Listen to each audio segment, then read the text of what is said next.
Hello बच्चों, मैं लखन सैनी स्वागत करता हूं आप सबका कक्षा 12 की गणित विषय की ऑनलाइन कक्षा में।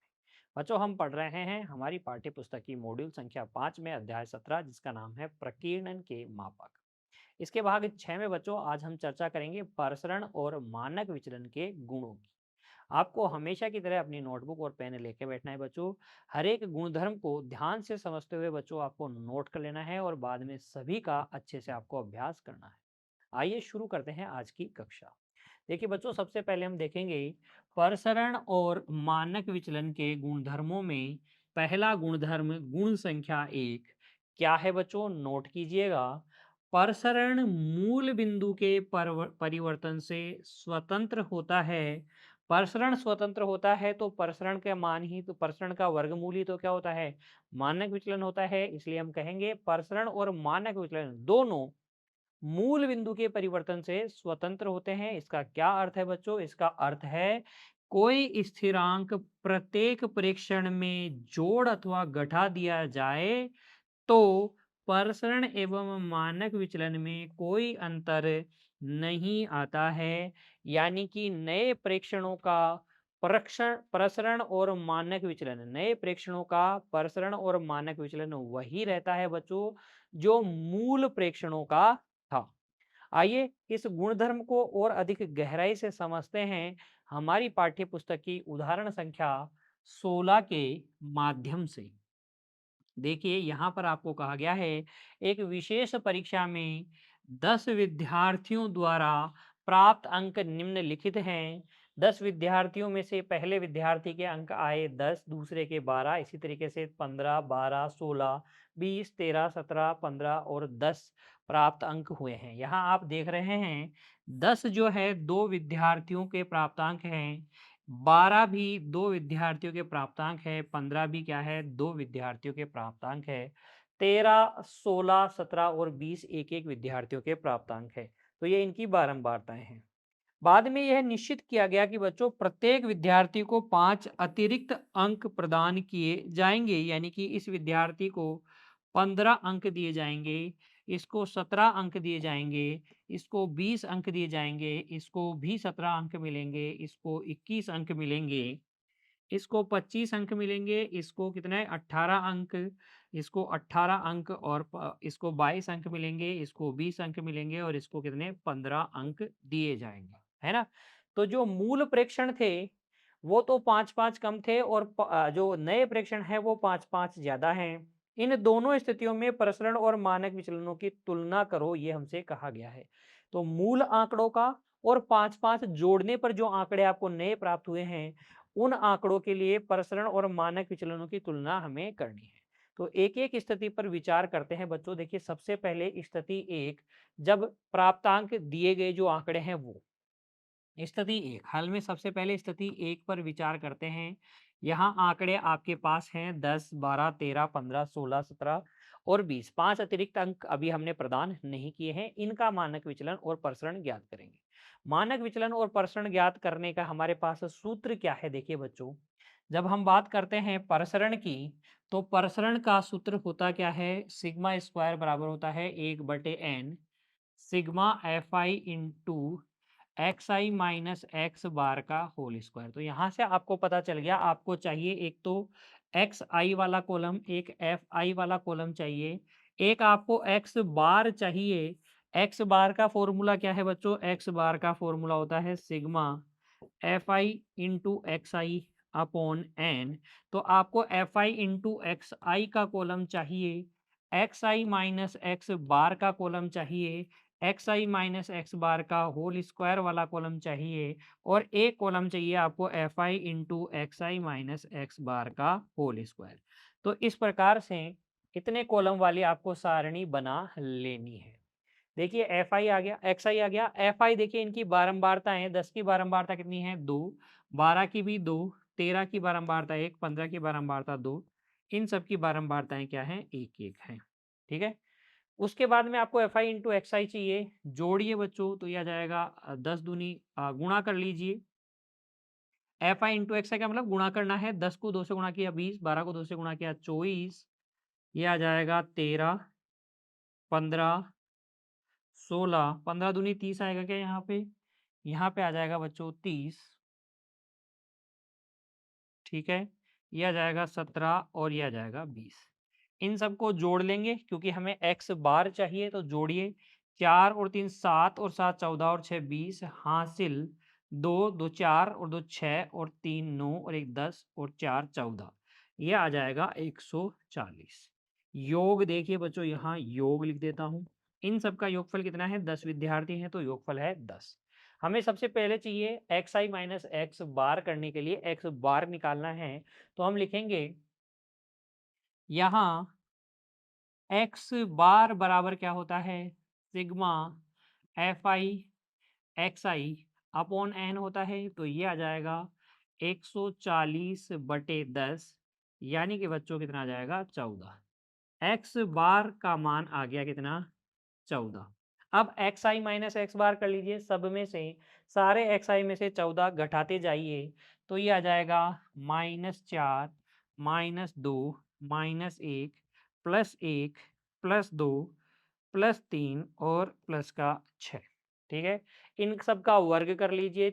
-4 का वर्ग हो जाएगा 16, -2 का वर्ग हो जाएगा 4, 1 का वर्ग 1, -1 का वर्ग 1 और 1 का वर्ग भी 1, 2 का वर्ग 4, 3 का वर्ग 9 और 6 का वर्ग कितना? 36। इन सबको गुणा कीजिए, इनकी बारंबारताओं से 2 गुणा 16 करेंगे तो ये आ जाएगा बच्चों 32। 2 गुणा 4 करोगे कितना जाएगा? 8। 1 गुणा 1 करोगे तो ये आ जाएगा 1। 2 गुणा 1 करोगे कितना जाएगा? 2 आ जाएगा। 1 गुणा 4 4, 9 गुणा 1 9 और 36 गुणा 1 कितना आ जाएगा? 36 आ जाएगा। फिर देखिए प्रसरण का फॉर्मूला, प्रसरण में योग किसका चाहिए होता है? इसका योग चाहिए होता है। इन सबको जोड़ लेते हैं, इन सबको जोड़ लेते हैं। 2 और 8 10 और 1 11 और 9 20 और 20 और कितना 8 कितना हो गया? 28 और बच्चों देखिए 2 और 8 10 और 1 11 और 2 11 और 2 13 और 4 17 और 9 26 और 6 26 और 6 32 हासिल 3 3 और 3 6 3 9। तो ये योगफल कितना आ गया? 92। अब आप ज्ञात कर लीजिए प्रसरण और मानक विचलन। देखिए अब हम ज्ञात कर लेते हैं सबसे पहले प्रसरण। प्रसरण का फॉर्मूला क्या होता है? सिग्मा स्क्वायर बराबर होता है 1/n sigma F I into x I minus x bar का होल स्क्वायर 1/n 1 कितना आ जाएगा? 10 गुणा 92 करेंगे तो ये कितना आ जाएगा? 9.2 आ जाएगा। प्रसरण कितना आ जाएगा? 9.2। तथा बच्चों देखिए प्रसरण अगर आपके पास आ गया है तो आप मानक विचलन निकाल सकते हैं। मानक विचलन कैसे निकालते हैं? मानक विचलन बच्चों हम कर लेते हैं स्क्वायर रूट किसका? प्रसरण का धनात्मक वर्गमूल ही तो मानक विचलन होता है। तो 9.2 का वर्गमूल निकाल लेंगे तो कितना आ जाएगा? 3.03 आ जाएगा। हम कहेंगे कि सिग्मा मानक विचलन का मान कितना आया? 3.03 आया स्थिति 1 के लिए। स्थिति 1 के लिए हमने प्रसरण और मानक विचलन की गणना कर ली। प्रसरण तो आ गया 9.2 और मानक विचलन कितना आ गया? 3.03। अब स्थिति 2 पर विचार कीजिए बच्चों। जब प्रत्येक एक्स आई में 5 अंक जोड़ दिए जाएं तो एक्स आई आपके पास आ जाएगा 15 17 18 20 21 22 और 25। इनकी बारंबारताएं तो वही रहेगी बच्चों, ये भी 2, इसकी बारंबारता 2, इसकी बारंबारता 2 और बाकी सबकी बारंबारताएं कितनी रहेगी? 1 1 रहेगी। अगेन हमें एक्स बार चाहिए टेबल पूरी करने के लिए, तो उसके लिए एफ आई इंटू एक्स आई करना होगा। 15 दूनी कितना हो जाएगा? 30, 17 दूनी कितना हो जाएगा? 34, 18 एकम 18, 20 दूनी 40, 21 को 1 से गुणा करेंगे 21, 22 को 1 से गुणा करेंगे 22, 25 को 1 से गुणा करेंगे 25। जोड़िए बच्चों 4 और 8 12 और 1 13 और 2 15 और 5 20 की 0 हासिल 2 2 और 6 8 और 1 9 और 4 13 और 2 13 और 2 15 और 4 19। ये आ जाएगा 190। यहाँ अगर हम योग की बात करें तो बारंबारताओं का योगफल तो कितना आएगा? 10 आएगा और F I into x i का योगफल कितना आएगा? 190 आएगा। इसलिए बच्चों इसलिए इसलिए यहाँ देखिए एक्स बार बराबर हो जाएगा सिग्मा एफ आई एक्स आई बटे एन, यानी कि बच्चों ये आ जाएगा 190/10। यहाँ से एक्स बार बराबर आपके पास आ जाएगा 19। फिर उसके बाद में बच्चों हम निकाल लेंगे प्रसरण। प्रसरण कैसे निकालेंगे? सिग्मा स्क्वायर आप निकालेंगे 1/n sigma F I x I minus x bar का होल स्क्वायर करके। अब यहाँ पर आपके पास मान चाहिए एफ आई इंटू एक्स आई माइनस एक्स बार का होल स्क्वायर, तो उसके लिए आप इस सारणी को कंप्लीट करेंगे। देखिए एक्स आई माइनस एक्स बार कीजिए, सब में से 19 घटाइए तो ये आ जाएगा -4। 19 घटाएंगे माइनस का 2 आ जाएगा, ये माइनस का 1 आएगा, 20 में से 19 गया तो 1 आ जाएगा, ये 2 आ जाएगा, यहाँ पे 3 और यहाँ पे 19 घटाएंगे तो कितना आ जाएगा 6। ठीक है, इन सब का क्या कर लेंगे हम, वर्ग कर लेंगे, तो -4 का वर्ग हो जाएगा 16। कितना हो जाएगा? 16 हो जाएगा। ये हो जाएगा, देखिए -2 का वर्ग 4, ये आ जाएगा 1, ये 1 और ये 4, ये 9 और ये कितना बच्चों 6 का वर्ग हो जाएगा 36। अब देखिए एक्स आई माइनस एक्स बार का होल स्क्वायर कीजिए। एक्स आई माइनस एक्स बार आपने कर लिया 15, 17, 18, 20, इसमें से घटा लिया एक्स बार को। ठीक है, ये कर लिया। अब आप कीजिए F I into x i का एक्स बार का वर्ग। इस वर्ग वाले कॉलम को एफ आई से गुणा कर दीजिए, तो ये 16 दूनी कितना हो गया 32, ये हो जाएगा 32।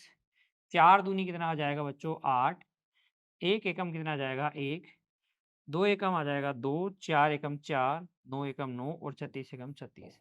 सबको जोड़ लेंगे बच्चों, तो ये वही है जो आपको अभी पहले प्राप्त हुए थे। स्थिति 1 में प्राप्त हुए थे 32, 8, 1, 2, 4, 9, 36, तो इनका टोटल कितना आएगा 92 ही आएगा। इनका टोटल 92 ही आएगा। ठीक है, इस प्रकार से आप प्रसरण ज्ञात करेंगे तो ये 1/10 गुणा 92 आएगा, यानी कि प्रसरण अब की बार भी 9.2 आएगा, तथा मानक विचलन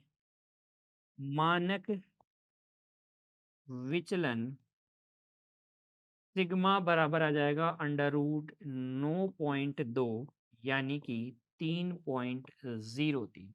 तो प्रसरण और मानक विचलन के मान दोनों स्थितियों में क्या आते हैं, समान ही आते हैं। प्रसरण और मानक विचलन के मान दोनों ही स्थितियों में समान आते हैं। इस प्रकार से आप कह सकते हैं बच्चों कि अगर मूल बिंदु का परिवर्तन कर दें, यानी कि प्रत्येक प्रेक्षण में कोई आंकड़ा हम जोड़ दें, स्थिरांक जोड़ दें या घटा दें, तो प्रसरण और मानक विचलन के मान में कोई परिवर्तन नहीं आता है।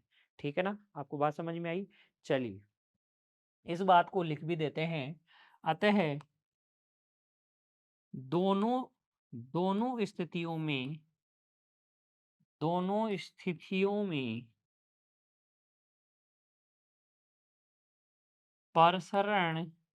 मान में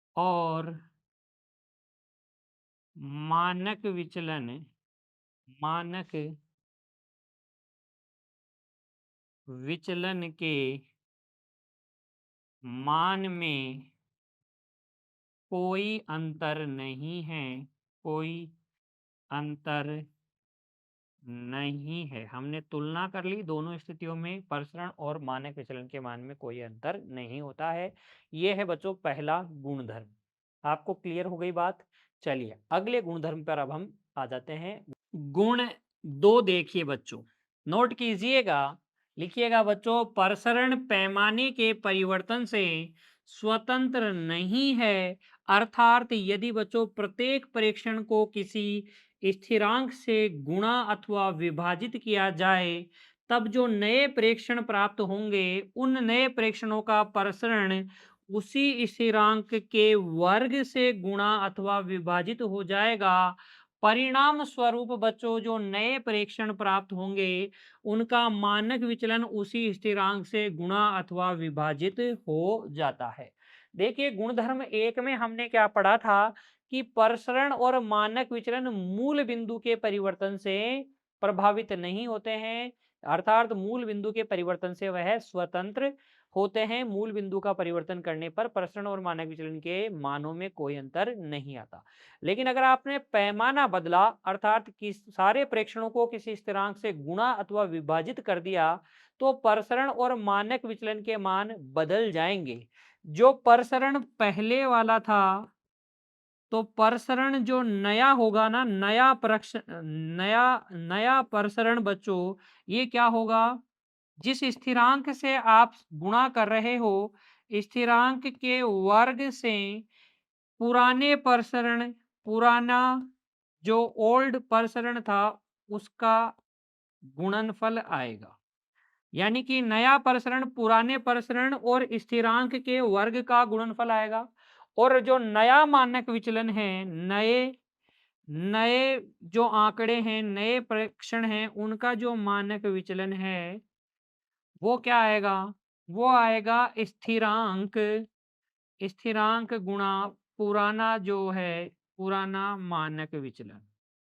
ठीक है, ये बात समझ में आएगी। अगर आपने पैमाना बदला, यानी कि किसी स्थिरांक से गुणा अथवा विभाजित किया, तो नया प्रसरण पुराने प्रसरण का और उस स्थिरांक के वर्ग के गुणनफल के बराबर आएगा, और नया मानक विचलन पुराने मानक विचलन और स्थिरांक के गुणनफल के बराबर आएगा।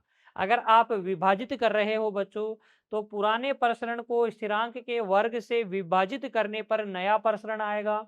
पुराने मानक विचलन को स्थिरांक से विभाजित करने पर नया मानक विचलन आएगा। इस बात को स्पष्ट करते हैं हम एक उदाहरण के माध्यम से। देखिए, विचार कीजिए उदाहरण संख्या 17 पर। उपरोक्त उदाहरण यानी कि जो उदाहरण संख्या 16 था बच्चों, उसमें यदि प्रत्येक प्रेक्षण को 2 से गुणा कर दिया जाए, तो प्रसरण और मानक विचलन में होने वाले परिवर्तन की विवेचना कीजिए। किस प्रकार का परिवर्तन आएगा?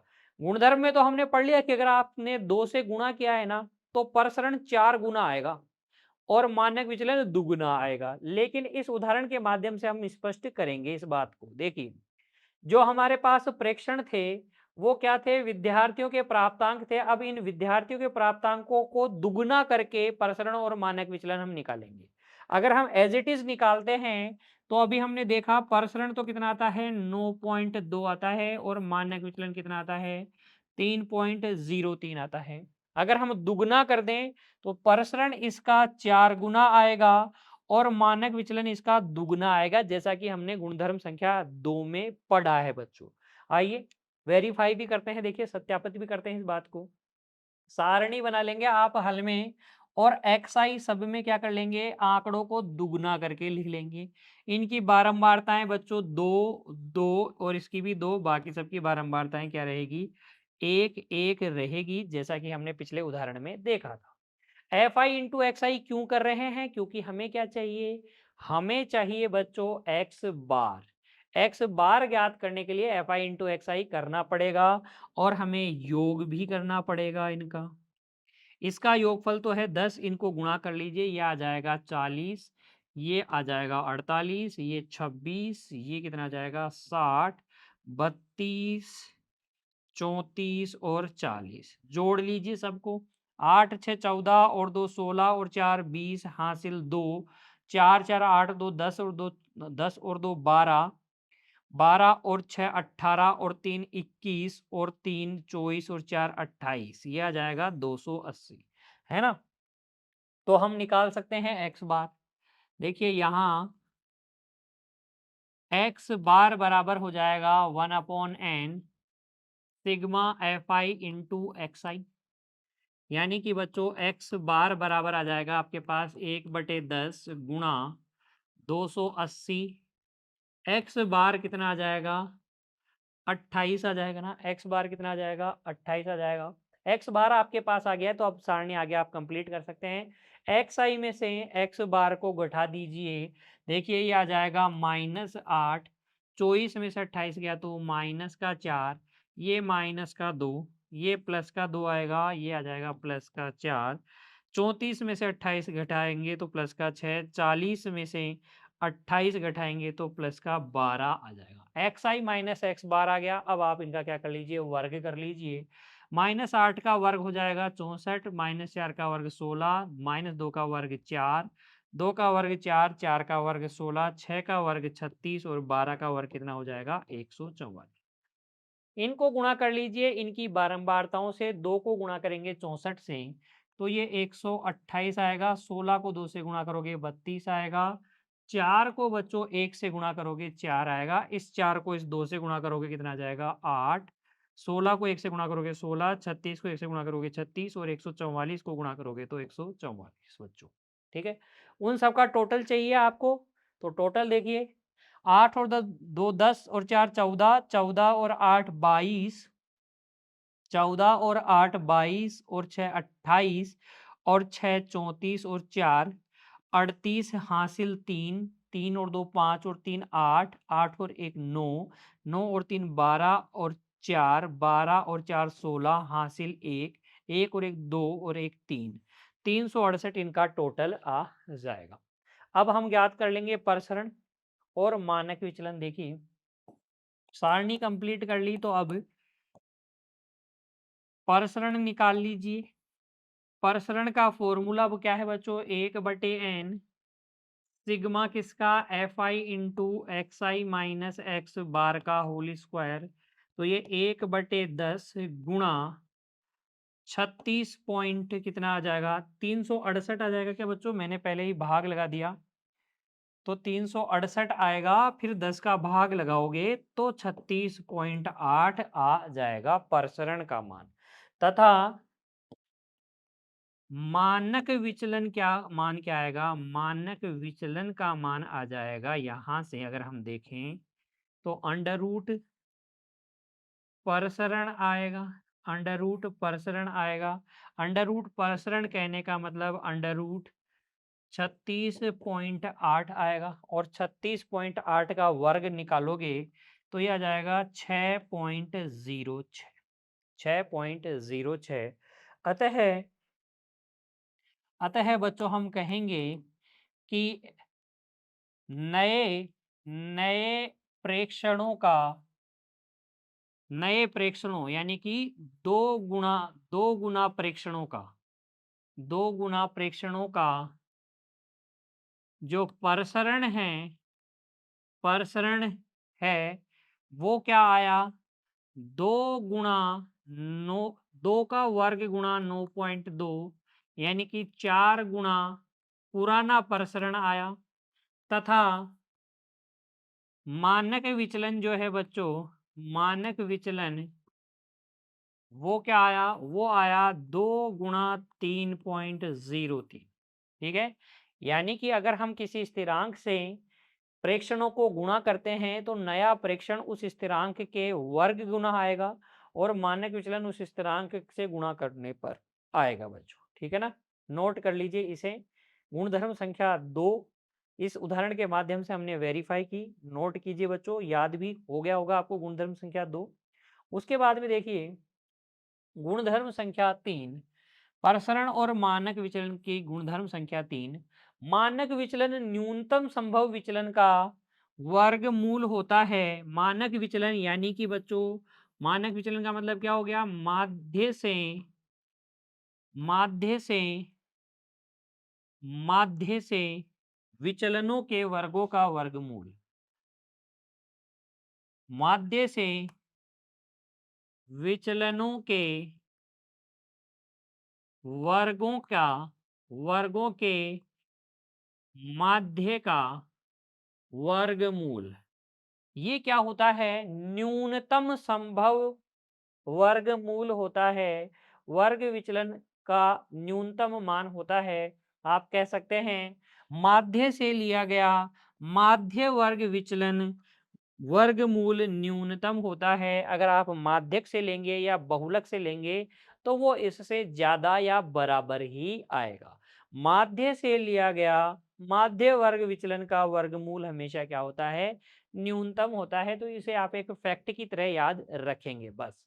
फिर देखिए आगे अगला गुण, गुण संख्या 4। ये इंपॉर्टेंट गुणधर्म है बच्चों क्योंकि इसके अंदर है एक फॉर्मूला और ये फॉर्मूला आपको याद करना है। देखिए दो n1 और n2 संख्याओं वाले समुच्चयों के उनके माध्य क्रम से m1 और m2 है। दो समुच्चय हैं, पहले समुच्चय में तो n1 एलिमेंट है, दूसरे समुच्चय में n2 एलिमेंट है। पहले समुच्चय का माध्य m1 है, दूसरे समुच्चय का माध्य m2 है। से मापे गए मानक विचलन क्या है? सिग्मा 1 और सिग्मा 2 है। तो m1 से मापा गया मानक विचलन तो सिग्मा 1 है और m2 से मापा गया मानक विचलन क्या है? सिग्मा 2 है। यदि दोनों समुच्चयों को हम इकट्ठा कर दें, यानी कि बच्चों अब हमारे पास n1 प्लस n2 संख्याएं हो जाएं जिनका माध्य क्या हो? m हो, तो इस माध्य m से मापा गया मानक विचलन यानी कि रूट में सिग्मा स्क्वायर बच्चों, रूट में सिग्मा स्क्वायर निम्न सूत्र से प्राप्त होता है, या आप यहां इस प्रकार से लिख लीजिएगा, मानक विचलन की जगह आप लिख लीजिएगा परसरण परसरण सिग्मा स्क्वायर निम्न सूत्र से प्राप्त होता है। सिग्मा स्क्वायर प्राप्त हो जाएगा तो उसका वर्गमूल निकाल के हम मानक विचलन निकाल लेंगे बच्चों। ये सिग्मा स्क्वायर आपको इस सूत्र से प्राप्त होगा। सूत्र याद कीजिए बच्चों, n1 सिग्मा 1 का स्क्वायर प्लस n2 सिग्मा 2 का स्क्वायर अपॉन में n1 प्लस n2 प्लस बच्चों n1 n2 अपॉन में क्या है? n1 प्लस n2 का होल स्क्वायर इंटू क्या है? m1 माइनस m2 का होल स्क्वायर। तो ये इतना बड़ा सूत्र है, आपको याद रखना है। देखिए यहाँ पर बात क्या हो रही है, n1 जो प्रेक्षण है उनका माध्य है m1 और मानक विचलन क्या है? सिग्मा 1 है। एक दूसरे प्रेक्षण है n2, उनका माध्य है m2 और मानक विचलन है सिग्मा 2।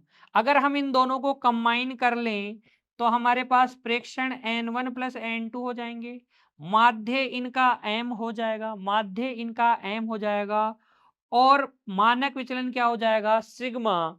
मानक विचलन हो जाएगा सिग्मा। तो ये जो इन आंकड़ों का प्रसरण है, पहले हम सिग्मा स्क्वायर निकालेंगे। सिग्मा स्क्वायर हम कैसे निकालेंगे? ध्यान दीजिएगा, n1 सिग्मा 1 का स्क्वायर प्लस n2 सिग्मा 2 का स्क्वायर अपॉन में क्या? n1 n2 है ना, प्लस में क्या? n1 इंटू n2 और अपॉन में n1 प्लस n2 का whole square into m1 minus m2 का होल स्क्वायर। तो ये इतना बड़ा फॉर्मूला जरूर है, लेकिन अगर आप इसको 2-3 बार लिखेंगे ना बच्चों तो अच्छे से आपको याद हो जाएगा। आइए एक उदाहरण भी करेंगे जिसके माध्यम से ये फॉर्मूला हम अप्लाई करना सीखेंगे और इसको हम याद भी कर लेंगे। देखिए हमारी पाठ्य पुस्तक की उदाहरण संख्या 18 पे विचार कीजिए बच्चों। दो प्रतिदर्शों के मापों यानी कि 50 और 100 के, यानी कि ये हो गया बच्चों n1, ये हो गया n2। दो प्रतिदर्श हैं जिनकी माप है 50 और 100, इनके माध्य 54.1 और 50.3 है, यानी कि ये m1 है और ये क्या है? m2 है। तथा मानक विचलन सिग्मा 1 और ये क्या है? सिग्मा 2 है। दोनों प्रतिदर्शों को इकट्ठा करने के बाद में m1 plus n1 plus n2 कितना है? 150 माप वाले प्रतिदर्श का मानक विचलन यानी कि सिग्मा ज्ञात कीजिए। और उसके लिए पहले हम क्या निकाल लेंगे? सिग्मा स्क्वायर निकाल लेंगे। सिग्मा स्क्वायर का फॉर्मूला क्या है बच्चों? देखिए सबसे पहले यहाँ जो जानकारी दे रखी है उसको लिख लेते हैं। यहाँ n1 तो है आपके पास 50, n2 आपके पास कितना है? 100 है क्या? n1 50 है और n2 100 है। m1 आपके पास 54.1 है, m2 आपके पास 50.3 है। m2 कितना है? 50.3। सिग्मा 1 आपके पास 8 है और सिग्मा 2 कितना है? 7 है। सिग्मा 1 8 है, सिग्मा 2 7 है। इसलिए सिग्मा स्क्वायर दोनों को कंबाइन कर लें तो सिग्मा स्क्वायर क्या होगा?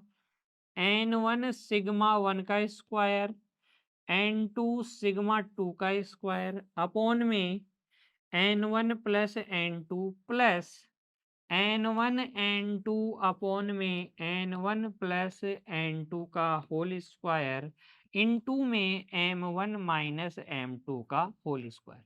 ये फॉर्मूला है बच्चों, आसानी से आपको याद हो जाएंगे, कोई दिक्कत आपको नहीं आएगी। देखिए अब यहाँ पर सिग्मा स्क्वायर आपके पास आ जाएगा n1 50 गुणा सिग्मा 1 का स्क्वायर यानी कि 8 का स्क्वायर प्लस n2 100 गुणा 7 का स्क्वायर। सिर्फ मान भर रहा हूं, n1 प्लस n2 कितना है 150 है, प्लस ये हो जाएगा 50 गुणा 100 बटे 150 का स्क्वायर इंटू 54.1 माइनस 50.3 का होल स्क्वायर।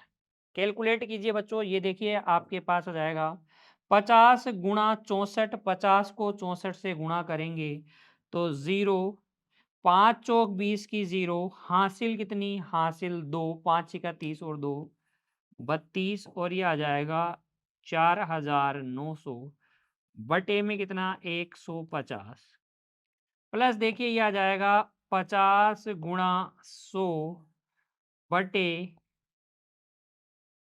22,500 गुणा ये आ जाएगा 3.8 का स्क्वायर। कितना आ जाएगा 3.8 का स्क्वायर। थोड़ा कैलकुलेशन कर लेते हैं बच्चों। ये देखिए ये आपके पास आ जाएगा 0 0 9 और 2 11 हासिल 1 8100 बटे 150 प्लस देखिए यहाँ पर काटेंगे 2 जीरो से, ये 2 जीरो कैंसिल आ जाएगी, 5 से इसको काटेंगे तो देखिए 25 से काटेंगे तो 25 दूना 50, 25 नाम 225, तो ये 2/9 गुणा 14.44 उसका वर्ग आ जाएगा। इसको सोल्व कर लीजिए बच्चों, ये आ जाएगा आपके पास, देखिए भाग लगाएंगे तो ये आ जाएगा आपके पास 54 प्लस यहाँ पर आप देखिए गुणा कीजिए तो ये आ जाएगा 28.88 आ जाएगा, क्या 28.88 बटे 9, ये आपके पास आएगा 54 प्लस 3.209, जिसको आप लिख सकते हैं 57.21 लगभग, 57.21 लगभग इसका मान आ जाएगा बच्चों। अतः आप निकाल सकते हैं मानक विचलन, जो हमसे पूछा था।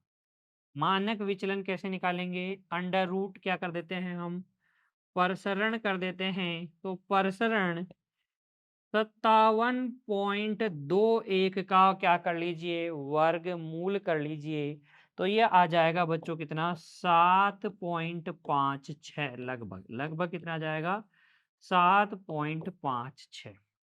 नोट कीजिए इसे और आपको बिना देखे एक बार फिर से हल करना है। इन चारों गुणधर्मों की बच्चों जिनकी आज अपने चर्चा की, उन सभी का आपको अच्छे से अभ्यास करना है, अच्छे से सारे गुणधर्मों को आपको याद कर लेना है।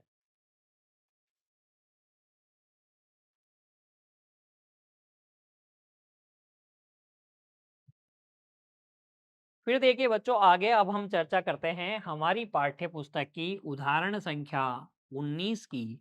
इसमें हमसे क्या कहा गया है, समांतर श्रेणी ए प्लस डी, ए प्लस 2d ऐसे करते हुए ए प्लस 2n d के माध्य से लिए गया माध्य विचलन, माध्य से माध्य विचलन और मानक विचलन ज्ञात कीजिए और यह सिद्ध कीजिए कि बाद वाला पहले वाले से बड़ा है। बाद वाला यानी बच्चों मानक विचलन क्या है, माध्य से माध्य विचलन से बड़ा है, ऐसा हमें सिद्ध करना है। तो देखिए हल करते हैं उदाहरण संख्या 19 को। हल में हम तो बच्चों सबसे पहले लिखेंगे दी गई समांतर श्रेणी।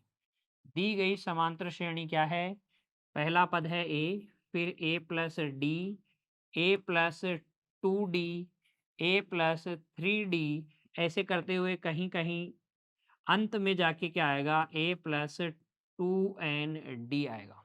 ठीक है, ये है दी गई समांतर श्रेणी।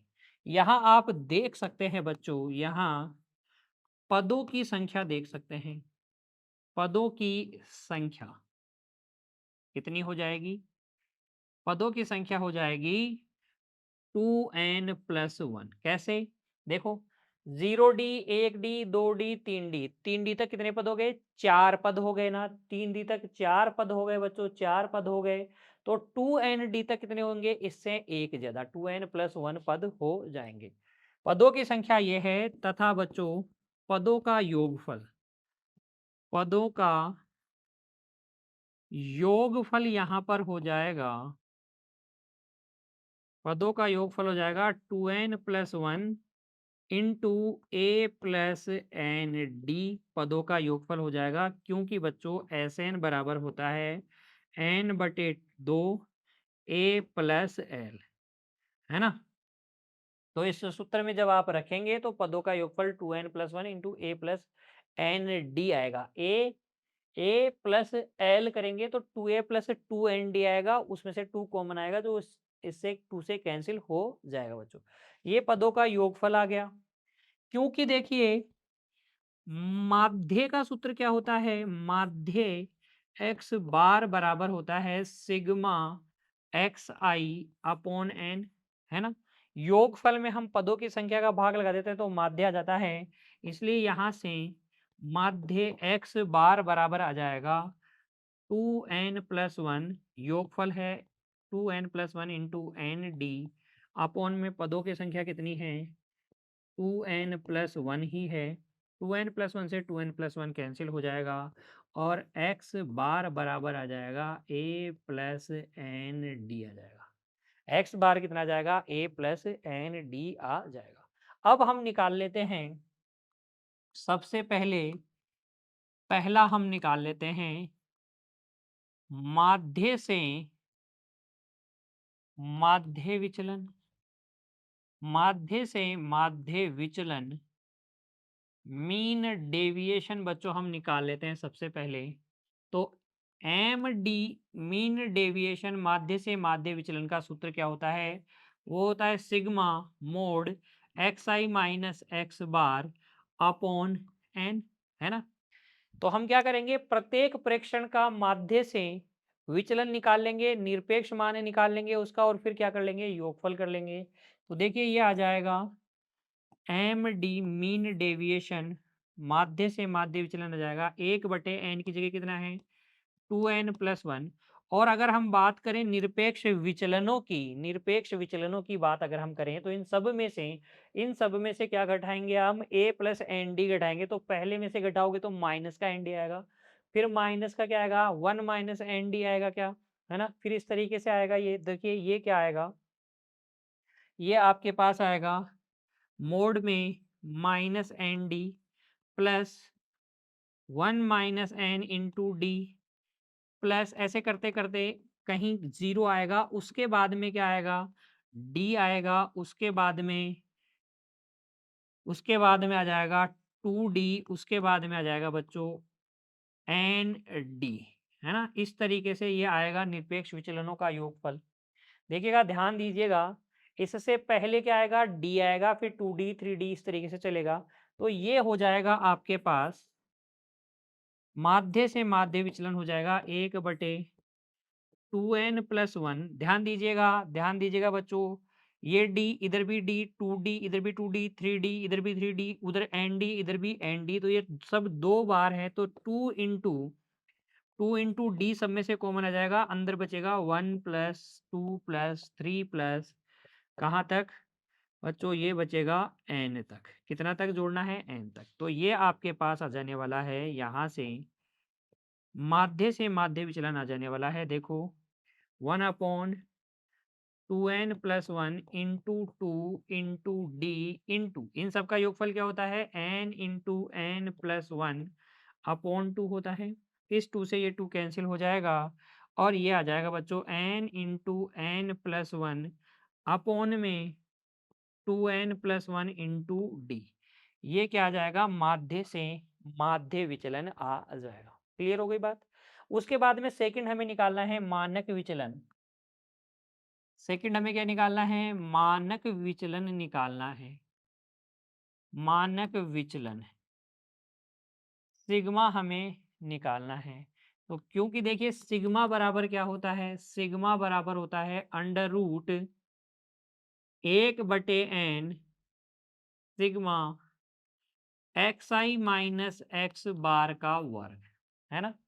तो ये आपके पास आ जाएगा यहाँ से सिग्मा बराबर अंडर रूट, देखिएगा ध्यान से, 1/n का मतलब 2n+1 हो गया पदों की संख्या। xi माइनस एक्स बार, ये अभी आपने जो विचलन निकाले थे इनके वर्गों का योग निकालना है। तो अब आपको निकालना है इनके वर्गों का योग, यानी कि 1d 1 का स्क्वायर प्लस 2 का स्क्वायर प्लस 3 का स्क्वायर प्लस कहाँ तक n स्क्वायर तक, और मल्टीप्लाई में क्या d स्क्वायर। ये आपको अब निकालना है। और ये इसका भी क्या होगा बच्चों, 2 गुना होगा। कितना होगा, 2 गुना होगा। जैसे यहाँ पर आया था ना आपके पास विचलन 2 गुना डी 1+2+3+ ये, तो यहाँ पर क्या आएगा 2 गुना d square 1 square plus 2 square plus 3 square, सब में से सबका वर्ग करोगे तो डी स्क्वायर आएगा ना, डी स्क्वायर 1 का स्क्वायर 2 का स्क्वायर डी स्क्वायर है ना, सबके साथ आएगा तो डी स्क्वायर कॉमन ले लिया, उसका डबल करना पड़ेगा क्योंकि 0 के इधर और 0 के इधर सेम क्वांटिटी है बच्चों। ठीक है, तो ये इस तरीके से आ जाएगा।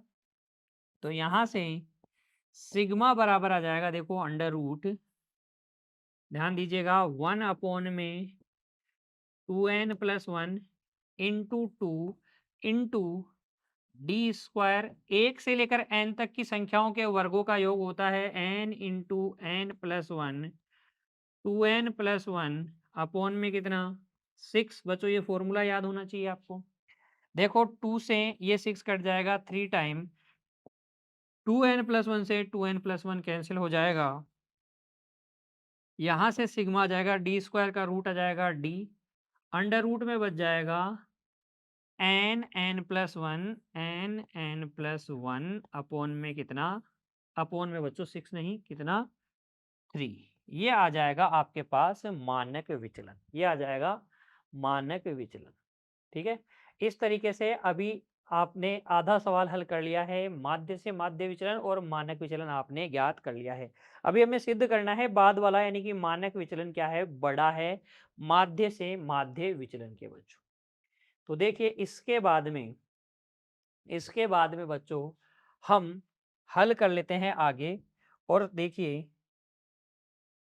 अब हम सिद्ध करेंगे कि मानक विचलन क्या है, बड़ा है माध्य विचलन से, माध्य विचलन से। तो यानी कि अब हमें ये सिद्ध करना है कि d into n plus 1 upon 3 बड़ा है किससे, n into n plus 1 upon 2n+1 into D से। तो ये डी से ये डी कैंसिल हो जाएगा, दोनों ओर आप वर्ग कर लेंगे तो ये n इंटू n+1 अपॉन में 3 ग्रेटर देन हो जाएगा n स्क्वायर n+1 का स्क्वायर अपॉन में 2n+1 का स्क्वायर।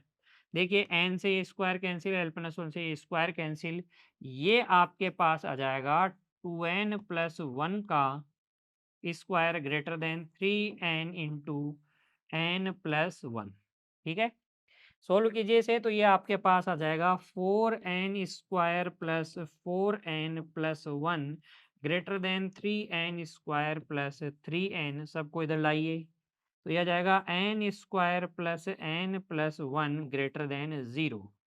क्योंकि बच्चों n पदों की संख्या है, n हमेशा 1 या 1 से बड़ा है, इसलिए इसलिए n square plus n+1 greater than 0 सत्य है। और अगर ये सत्य है तो बच्चों हम कहेंगे, इसलिए हम कहेंगे कि मानक विचलन जो है वो बड़ा है माध्य से माध्य विचलन से। ठीक है ना, यही हमें सिद्ध करना था तो हमने सिद्ध कर लिया है बच्चों। क्या सिद्ध करना था कि बाद वाला यानी कि मानक विचलन पहले वाले से बड़ा है। नोट कर लीजिए उदाहरण संख्या 19 के हल को, फिर बच्चों हम हल करेंगे इसके अगला उदाहरण। इसमें कोई आपको डाउट नहीं होना चाहिए। उदाहरण संख्या 19 बड़ा जरूर है बच्चों, लेकिन इसमें कोई कठिन वाली बात नहीं है, इस तरीके से आप सिद्ध कर सकते हैं। नोट कर लिया ना, चलिए तो फिर आगे बढ़िए और देखते हैं बच्चों अगला उदाहरण। अब उदाहरण संख्या 20 देखिए बच्चों, हमें यह दिखाना है कि किसी विविक्त बंटन के लिए मानक विचलन माध्य से माध्य विचलन से कम नहीं होता। यानी कि हमें दिखाना है कि मानक विचलन का मान माध्य विचलन से बड़ा या बराबर हो सकता है। तो उसके लिए देखिए बच्चों, हम हल में लिखेंगे, हम जानते हैं हम जानते हैं कि विविक्त बंटन के लिए विविक्त बंटन के लिए विविक्त बंटन के लिए हमें पता है माध्य से माध्य विचलन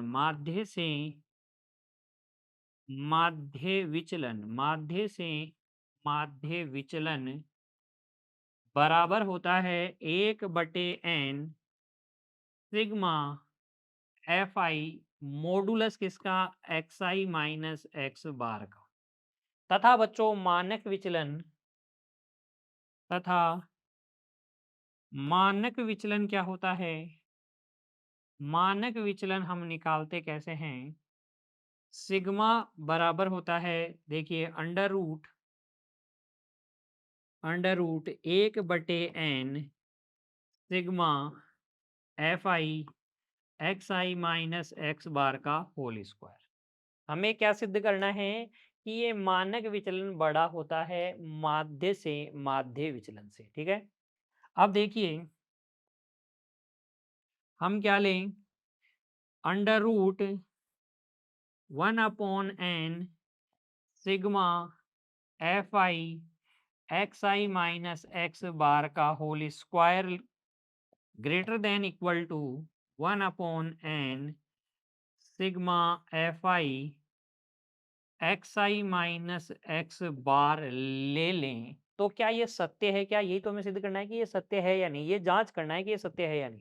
तो देखिए, अगर हम बच्चों ये ले लेते हैं, मान लेते हैं एक्स आई माइनस एक्स बार बराबर क्या है, डी आई है, तो इसको हम लिख सकते हैं 1/n sigma F i d i का square greater than equal to, दोनों ओर वर्ग भी कर रहा हूं बच्चों, तो 1/n स्क्वायर और ये आएगा sigma F i d i का स्क्वायर। ठीक है, ये n स्क्वायर से एक n कैंसिल हो जाएगा और ये आपके पास आ जाएगा n into sigma F i d i का square greater than equal to sigma F i d i का मोड आएगा क्या बच्चों, इसका होल स्क्वायर।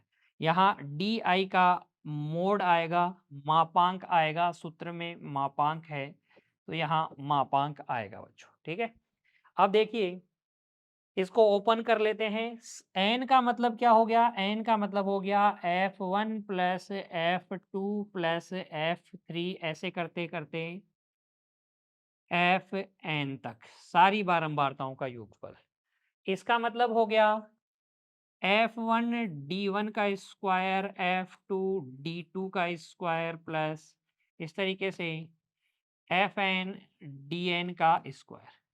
क्या ये ग्रेटर देन इक्वल टू है उससे? देखो उसका ओपन करेंगे तो ये आ जाएगा F1 mode D1 plus F2 mode D2 plus F3 mode D3 ऐसे करते करते कहाँ तक ऐड करना है, Fn मोड Dn और इन सब का क्या करना है, होल स्क्वायर करना है।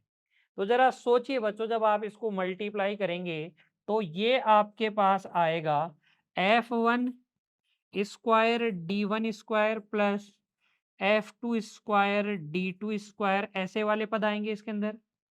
इसके अंदर क्या आएंगे, ऐसे वाले पद भी आएंगे F1 F2 D1 square D2 square ऐसे वाले पद भी आएंगे।